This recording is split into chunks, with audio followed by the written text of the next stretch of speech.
This is why Dub Professor, every Khorne demon explained in 8 minutes. And I was like, well, I'm sold. I don't mind.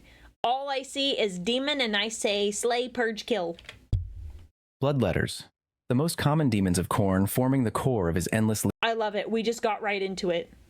We just go. legions. They are tall, red-skinned, and covered in muscle, with horned heads and glowing eyes that mark them as creatures of pure war. They are armed with hellblades, special weapons infused with Khorne's fury. They cut through armor, flesh, and even devour the souls of their victims. Devour Bloodletters the souls? are unexpectedly disciplined. They march in formation and follow their general's orders without fail. They let their instincts take over only once they get close to their prey, striking with terrifying speed and ferocity. Despite being the standard troops of the Blood Legions, they are still far superior to a standard human. Their presence taints the battlefield, the air thickens with the scent of blood, and the ground scorches beneath their feet. Juggernauts. The unstoppable war beasts of the Blood Legions, terrifying creatures of demonic flesh fused with brass armor. Their hides are as tough as tank plating, and their bladed tusks and iron-hard skulls can tear through enemy lines like they were never there. These creatures are fearless and relentless, charging straight into battle without slowing down. In Khorne's realm, they roam across the wastelands in endless stampedes, trampling anything too weak to stand its ground. In war, they are usually ridden by bloodletters, forming the feared Blood Crusher Cavalry, a destructive force that smashes through the thickest defenses. Even mortal champions of Khorne sometimes earn the right to ride a juggernaut, but only if they can prove their worth first and conquer one of these beasts. I want more information on Flesh hounds. These are Khorne's feral predators, unleashed to hunt down the targets of the Blood God. Once they've marked a prey, they will chase it across the battlefield, or even across reality, until it's torn apart. Built for speed and brutality, they run on muscle. Oh, that's fascinating, because it looks more lizard-like here, but here it's very dog. So I'm interested to know if it's like both, or just one or the other. Muscle-bound limbs and are covered in iron-hard hides that easily resist both blades and sorcery. Their fangs rip through armor with ease, and their collars of Khorne make them highly resistant to psychic attacks. They roam in packs, striking with precision and overpowering enemies in a frenzy of fangs and claws. In bigger battles, they are the perfect flankers, hitting the enemy forces while they are distracted by the bulk of the Legion. Heralds of Khorne, the strongest of the Bloodletters, demons who have slaughtered their way to leadership.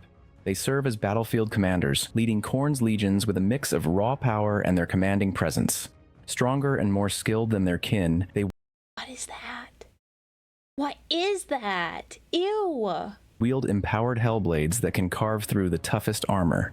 Their leadership amplifies the bloodlust of nearby demons, turning already frenzied warriors into unstoppable killing machines. It could be a demon These engine, heralds but can looks very assume different fleshy. names based on how they ride into battle. Bloodmasters march on foot with the other Bloodletters, Skullmasters ride into battle on Juggernauts, and Rendmasters lead from a Blood Throne, a special demon engine of Khorne. No matter their specific form, they exist for one reason: to lead Khorne's armies in an endless war of blood and skulls. Bloodthirsters. These are Khorne's most powerful demons, towering winged monsters built for destruction. They are clad in brass, wield massive weapons, and can act as generals of the Blood God's armies. There are 3 main types. Wrath of Khorne Bloodthirsters focus on striking down key enemy target and are often equipped with an axe of Khorne and a Bloodfale whip. Bloodthirsters of Insensate Rage wield massive 2-handed axes, and they are the most destructive of the 3. Bloodthirsters of Unfettered Fury use whips and axes to control the battlefield and lead nearby minor demons. These greater demons easily dominate the battlefield and can only be matched by an equally strong foe. Blood Princes. They are special demon princes dedicated entirely to Khorne, mortal champions who ascended to demonhood by earning Khorne's favor through slaughter and skull offerings.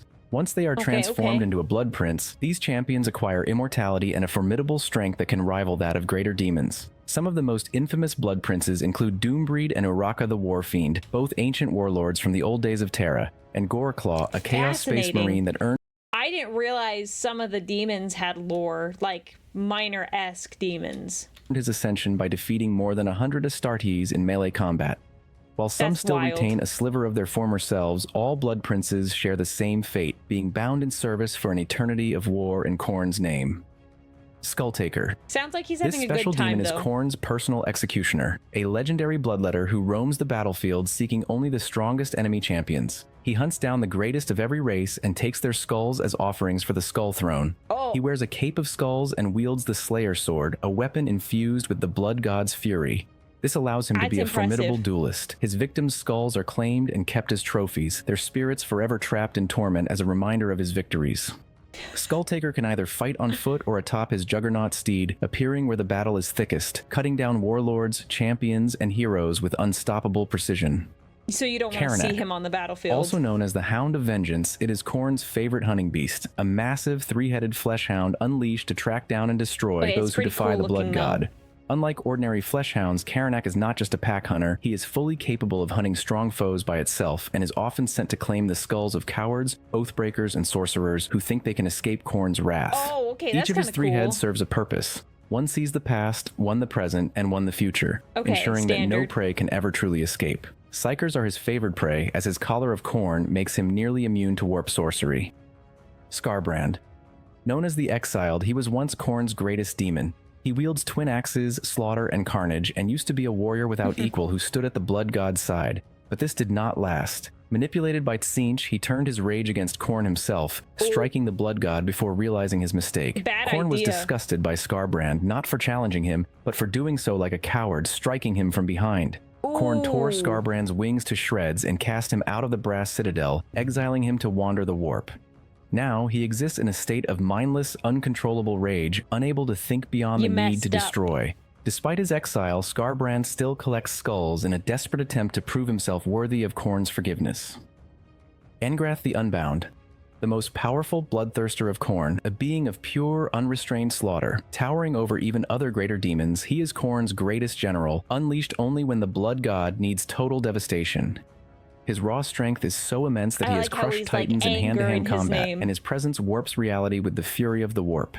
Despite his power, he is not invincible. During the Horus Heresy, he was banished by Lorgar Aurelian, the Primarch of the Wordbearers, in a rare moment where brute strength lost to dark sorcery.